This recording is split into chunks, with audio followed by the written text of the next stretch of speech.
우리 하나님 말씀 같이 보겠습니다. 신약 성경 로마서 12장 15절 말씀부터 21절 말씀까지 함께 읽겠습니다. 즐거워하는 자들과 함께 즐거워하고 우는 자들과 함께 울라. 서로 마음을 같이 하며 높은 데 마음을 두지 말고 도리어 낮은 데 처하며 스스로 지혜 있는 채 하지 말라. 아무에게도 악을 악으로 갚지 말고 모든 사람 앞에서 선한 일을 도모하라. 할 수 있거든 너희로서는 모든 사람과 더불어 화목하라. 내 사랑하는 자들아, 너희가 친히 원수를 갚지 말고 하나님의 진노하심에 맡기라. 기록되었으되 원수 갚는 것이 내게 있으니 내가 갚으리라고 주께서 말씀하시니라. 내 원수가 줄이거든 먹이고 목마르거든 마시게 하라. 그리함으로 내가 숯불을 그 머리에 쌓아 놓으리라. 악에게 지지 말고 선으로 악을 이기라. 아멘. 로마서 12장은 우리들에게 살아있는 예배, 삶의 예배를 강조하고 있습니다. 오늘 본문 역시 우리가 삶 가운데 어떻게 예배로 나아가야 할지, 삶의 예배자로 어떻게 살아가야 할지에 대해서 계속 설명하고 있습니다. 미국의 제16대 대통령이었던 링컨은 많은 정적들에게 수많은 공격과 모욕을 늘 받았습니다. 그래서 주변 참모들은 링컨에게 이렇게 조언했다고 합니다. 대통령님, 저들을 제거해야 합니다. 링컨을 반대하고 모욕하는 그 사람들을 제거해야 된다, 이렇게 조언했어요. 그러자 링컨은 이렇게 대답합니다. 내가 그들을 친구로 만든다면, 나를 모욕하고 나를 반대하고 나를 업신여기는 그 사람들을 내가 친구로 만든다면 그 순간 나는 원수를 제거한 것이 아니겠는가. 링컨은 미움을 미움으로 갚지 않고 오히려 선으로 대하며 많은 이들의 마음을 얻었다고 합니다. 사람의 마음을 얻는다는 것이 어렵죠. 참 힘듭니다. 세상은 점점 메말라가고 사람들 사이의 온기는 다 식어져 가고 있습니다. 기쁨을 함께 나누기보다는 경쟁하고 슬픔을 공감하기보다는 외면하는 시대 속에서 과연 우리 그리스도인들은 어떻게 살아가야 할까요?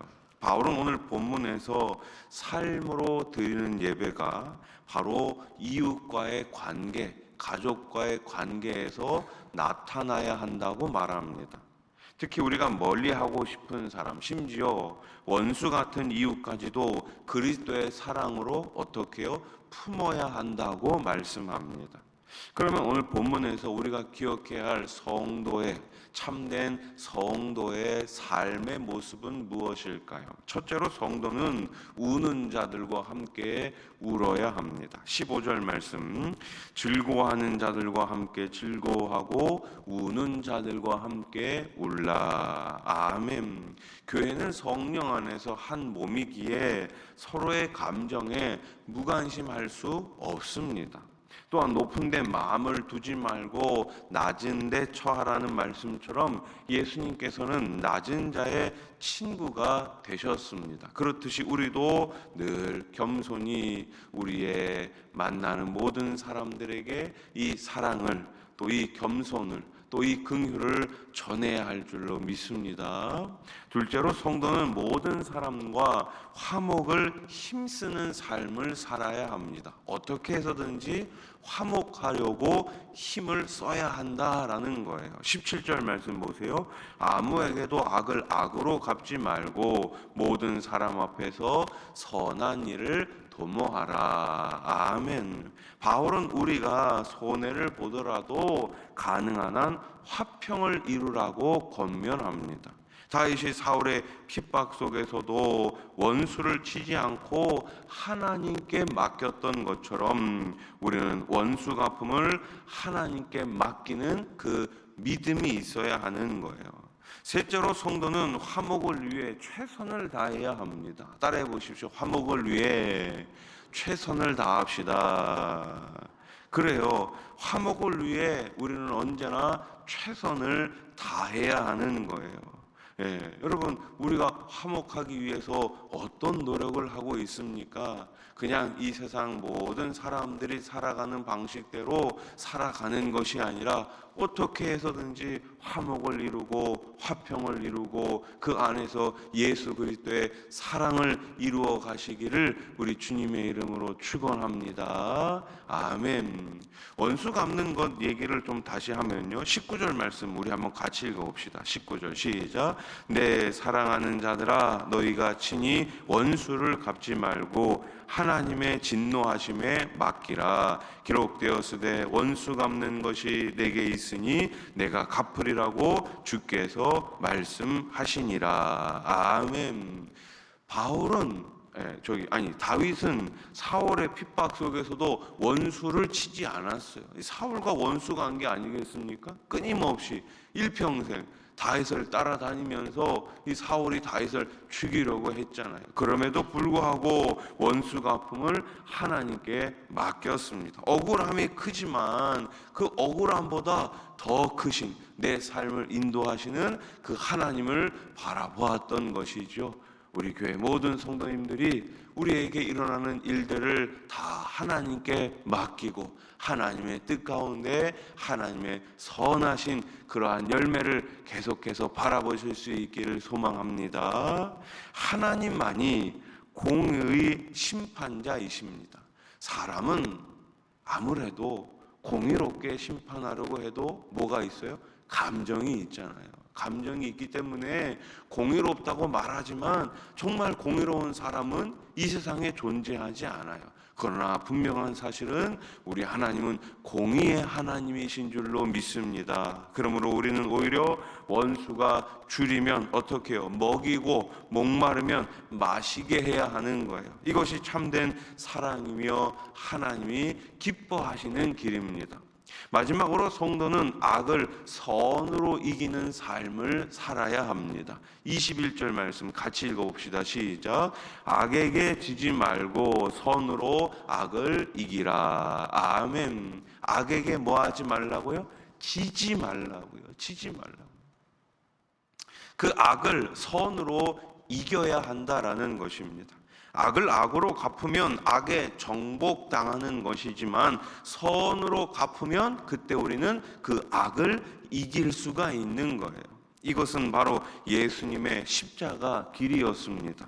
원수된 우리를 위해 죽으심으로 악을 이기셨고 부활하심으로 생명을 완성하셨습니다. 다시요.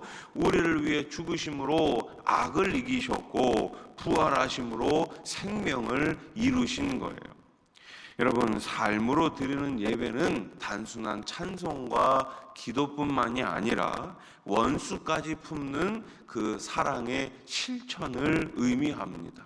여러분, 예배의 형식을 너무나 좁게 바라보지 마십시오. 오늘 내가 따뜻한 말 한마디, 친절한 행동 하나가 상대방으로 하여금 마음이 열리고 주님을 만나는 길이 될 수 있습니다. 그렇다면 이건 역시 정말로 중요한 우리의 삶의 예배가 아니겠습니까? 내가 미워하던 일을 축복할 때 하나님은 그 순간을 예배로 받으시는 거예요. 자, 오늘 하루도 주님이 우리를 먼저 사랑하신, 나를 먼저 사랑하신 그 은혜를 기억하시고 악에 굴복하지 마시고 선으로 이기시는 하나님의 사람으로 살아가시기를 우리 주님의 이름으로 축원합니다. 기도드리겠습니다. 하나님 아버지, 선으로 악을 이기는 성도가 되기를 소망합니다. 우리에게 하나님 아버지 여러 가지 어려움이 있지만 그 어려움 가운데서도 더 하나님 바라보게 하시고 더 긍휼의 은혜의 사랑의 주님을 더욱더 바라볼 수 있는 믿음의 사람들, 삶의 예배자들이 다 되게 해 주시옵소서. 이제 오늘부터 긴 연휴가 시작이 됩니다. 하나님, 우리가 만나는 모든 사람들에게 예수님, 참된 그 예수님을 증거할 수 있는 삶으로 보여줄 수 있는 그러한 예배자들 되게 하시고, 특별히 수원하산의 모든 권속들 먼 길 오갈 때에 안전하게 지켜 주시옵소서. 무엇보다가도 천국으로 가는 그 매일매일의 삶 가운데 주님과 늘 통행함을 기뻐하며 감사하며 아직도 믿지 않은 수많은 영혼들을 주님께로 돌이킬 수 있는 우리 수원하산 교회가 되게 해 주시옵소서. 우리 자녀 세대들부터 연세가 많으신 우리 어르신들에 이르기까지 온 교회가 복음으로 하나 되게 하시고, 이 복음을 전하고 나누고 이 복음 때문에 늘 기뻐하는 우리 교회가 되게 해 주시옵소서. 특별히 연휴 가운데서도 하나님 아버지, 가족들을 만나지 못하는 분들이 있습니다. 평생에 계신 분들이 있습니다. 여러 가지 또 문제 가운데, 어려움 가운데 있는 성도님들도 있습니다. 찾아가 주셔서 그 마음을 위로해 주시고, 모든 질병 가운데 깨끗함 받을 수 있도록 치유의 역사를 허락해 주시옵소서. 하나님 아버지, 이제 2026년을 준비합니다. 우리 목회 계획과 또 여러 가지 또 일꾼들이 잘 세워지게 하시고, 또 재정적으로도 부족하지 않도록 채워주셔서 마음껏 선한 일 감당하며 하나님 나라 확장을 위해서 계속해서 도전하는 교회가 되게 해 주시옵소서. 예수님의 이름으로 기도드립니다. 아멘.